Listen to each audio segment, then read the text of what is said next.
In the first video of this series of 4 on the interesting case of Isidor Philipp, the famous pianist who even has an indirect line to Georg Matthias with Frédéric Chopin, we have seen that in his 1891 edition of Clementi's Gradus at Parnassum, he demanded playing speeds of 14 notes a second, page long, something that safely can be described as being impossible. In the second video, we looked at his edition of Chopin's famous Etude in C major, where he took this piece to a complete new level of difficulty, increasing the numbers of notes per second to 14 and 16 notes a second. I believe we can draw safely the conclusion that also for Philipp, as late as the early 20th century, the double beat metronome practice was still in use.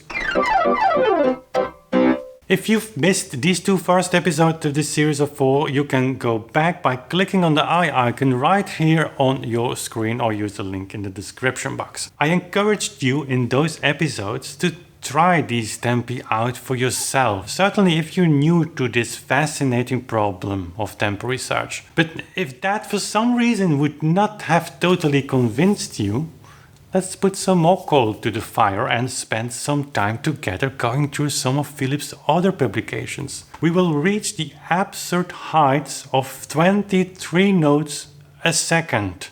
And as always, this is the essential point I'm trying to make, with the written statement of Isidor Philipp that these metronome indications are no targets, not hanging high in the sky, unreachable for all of us, but simply tempi that he wants his students to realize. Also keep in mind that the second most heard argument for the very fast, often impossible tempi we have inherited from Beethoven's and Czerny's time is that the Viennese pianofortes with their lighter action make all of these tempi possible.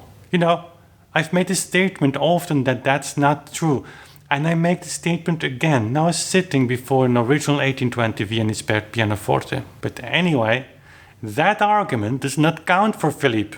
The French pianist played a piano that's very close, if not exactly identical, as to our modern Steinway type. It's striking that the tempi for his own etudes are faster, and also that he increased the existing tempo we have got from that period.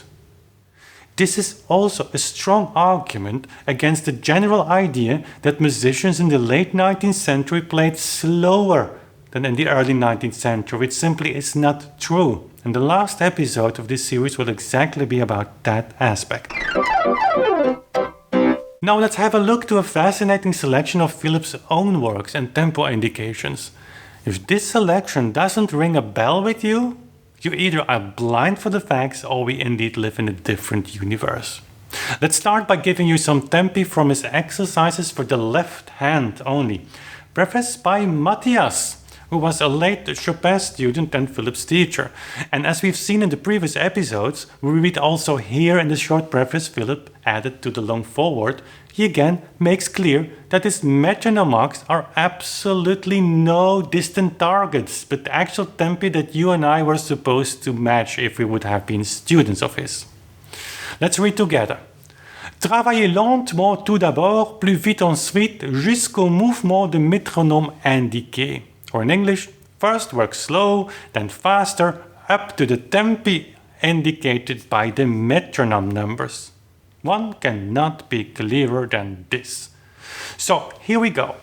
I'll go through this selection with a certain speed, rather appropriate for the subject I'd say, but remember, all pieces are for the left hand only. Number 1, 9/3 in the left hand per second. Number 2, 23 notes per second, here you have it, 23 notes per second, starting with scales, but with lots of jumps soon thereafter. Only 12 notes per second in number 5. An easy 10 notes per second in number 6.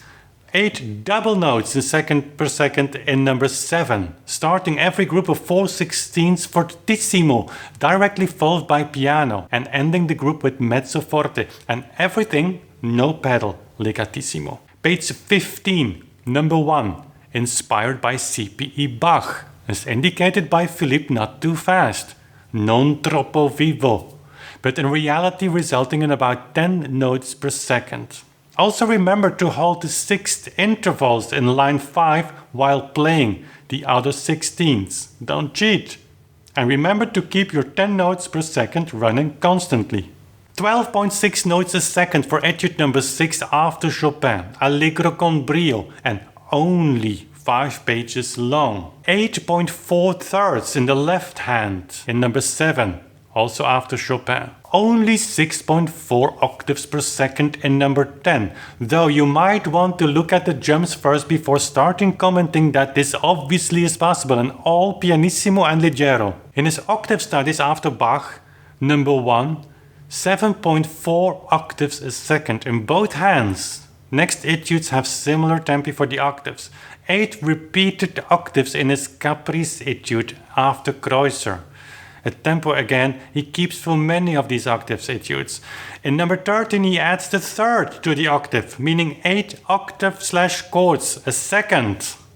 Well, oftentimes I read claims by pianists that playing in double beat is laughably easy, but Philipp is proving them wrong here. Playing these etudes even in double beat is reserved to the happy few of our planet. In single beat they simply make no sense at all. But in fact, we could say the same for early 19th century etudes. Even Clementi's Gradus in the original tempi are surprisingly fast and in many cases simply impossible. The higher tempi of Philipp not even taken into account. As we have seen the many variations in his altered version of Chopin's etude in C major, that apparently was not difficult enough for the French pianist, transposing the piece into C sharp major. For the left hand even, where he demands speeds up to 16 notes a second. Click on the video over here if you want to see the context of that story, and click on the video right here to go to the last video of this series of 4, where we will see that tempi in the 19th century increased instead of decreased. And for now, thanks for watching. Subscribe to the channel and then we'll see each other very soon again. Bye.